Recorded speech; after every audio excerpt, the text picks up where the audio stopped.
So first, Baroness Fox of Buckley.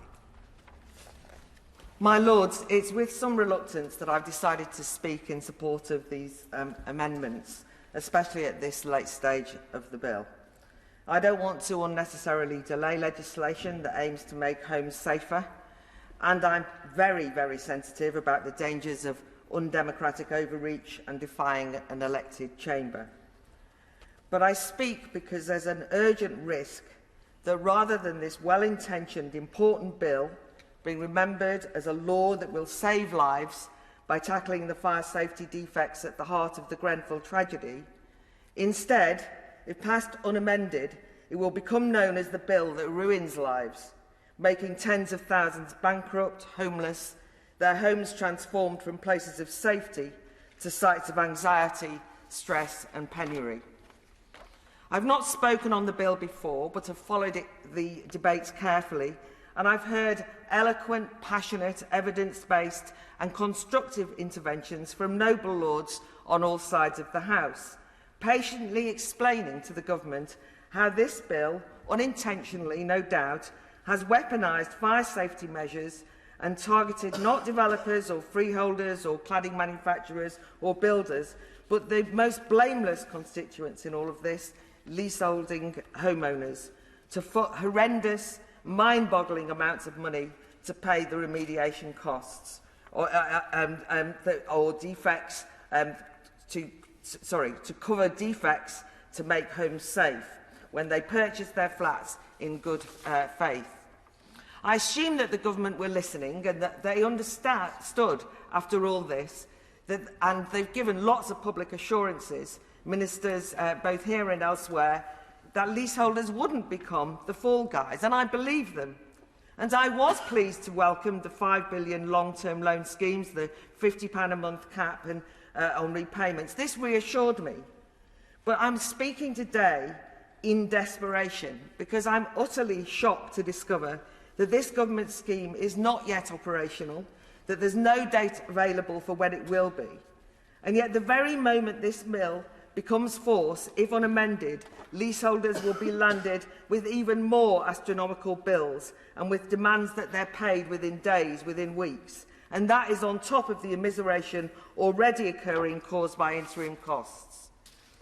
And the government won't even clarify if they will allow retrospective acquisition to the scheme to those who have already been handed extortionate bills to date, or the debts being accrued for historic health and safety defects.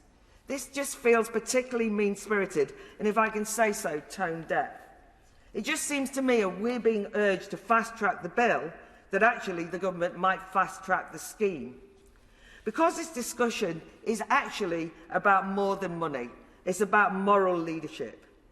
If the Grenfell tragedy has revealed institutional failures at multiple levels, and it's revealed a failure by those in authority to listen to the warnings of tenants, those on the ground concerns were contemptuously dismissed, as we know.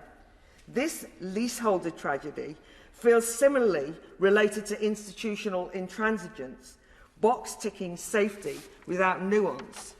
And it also is an example, or it seems to be, of a refusal to listen to the voices of leaseholders and their advocates here and in the other place, who are pleading with you to hear their warnings of the disastrous consequences for homeowners if this legislation is passed unamended. My Lords, I should declare an interest. I am a leaseholder of a local authority maisonette in Haringey. My block of flats had a serious fire in the middle of the first lockdown. Thank God no one was hurt, but 22 families were evacuated.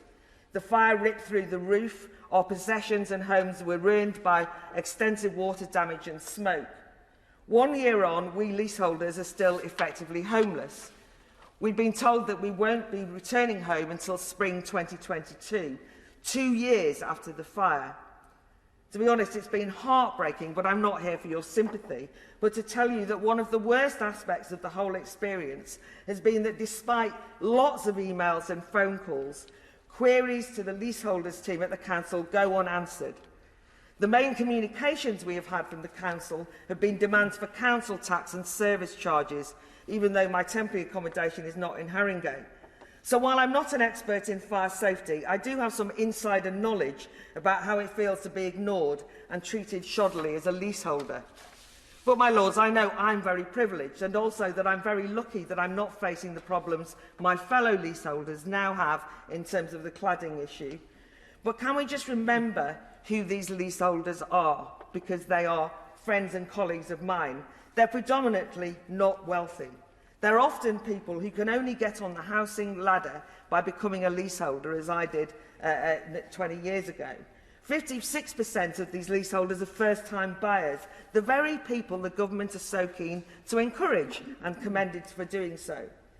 The stories of leaseholders trapped and crippled by building safety debt are devastating. For example, those in Waterside Park who are now paying £650 a month for waking watch patrols alone. And who lives at Waterside Park? Many are key workers, pandemic frontline workers in East London, earning less than £2,000 a month, and they now face, additionally, remediation costs estimated at £75,000. Or can you imagine being those hard-working householders in Brindley House in Birmingham, whose service charges have risen from £1,300 a year in 2017 to £4,550 today, and whose remediation costs are £45,000 for one-bedroom flat, £78,729 for a two-bedroom property? I was particularly moved by the letter from a vicar and his wife about the plight of their 30-year-old son and his wife and 2-year-old disabled grandchild. That son earns less than £25,000 a year, and so he signed up for the government's Help to Buy scheme, and his parents drew significantly on their pension to help him. And now this young man and his family face homelessness, hopelessness through no fault of their own. His desperate parents, in writing, ask who will take moral responsibility for what they call life-changing financial and emotional catastrophe. And they say, and the Minister might be interested, we as previously Conservative voters feel betrayed by this government who have, after all, promoted home ownership. And indeed the government has, and I commend them for it. Only yesterday the Conservative Party put out this advert to quote, "Today," the government says, "we launch our scheme to back 95% mortgages, helping first-time buyers and home buyers, turning generation rent into generation buy." So why then today would we pass this piece of legislation unamended, which is going to turn generation leaseholder into generation bankrupt? My lords, I really commend the Right Reverend Prelate Bishop of St Albans, the noble Lord Lytton, Lytton and the noble Lady Pinnock for their perseverance in pushing this, because I don't think they're well-known troublemakers or going out of their way to be sectarian. It's because this matters. The amendments don't solve every problem, and leaseholders will still shoulder ongoing interim safety costs, but at least it eases some of the financial burden. But also it gives the government some breathing space to resolve the myriad other challenges without ruining people. No one here pretends these issues are easy to solve. Costs are spiralling. Even the government's estimated remedial costs of £9,000 per leaseholder looks naive when the real figures of tens of thousands are the reality. And sadly, any new regulation creates new layers of bureaucracy. There are consultants all over this. And then there's the risk aversion leading to sky-high insurance premiums, a reluctance to sign off EWS1 forms and lenders' reluctance to accept them. So I know that there's a lot to tackle. But I want to say to the government, you aren't alone. This is not a blame game or indeed a party political issue. This is a case, maybe, of market failure unintended, and it requires the sort of collective, state-backed intervention that we've seen from this government with issues like furlough. It needs a bailout or a safety net, and the government are more than capable of doing that. And the government has allies here in terms of coming up with creative solutions. Here and in the other place, you've heard some fantastic ideas, ways of solving this. And if you talk to the rank and file leaseholder groups, they are full of innovative policies that can solve this. But to access those ideas, the government has to talk to people and to listen. I do hope that the Noble Lord Minister listens today and accepts this amendment, because actually I know you mean well, but you're not doing well.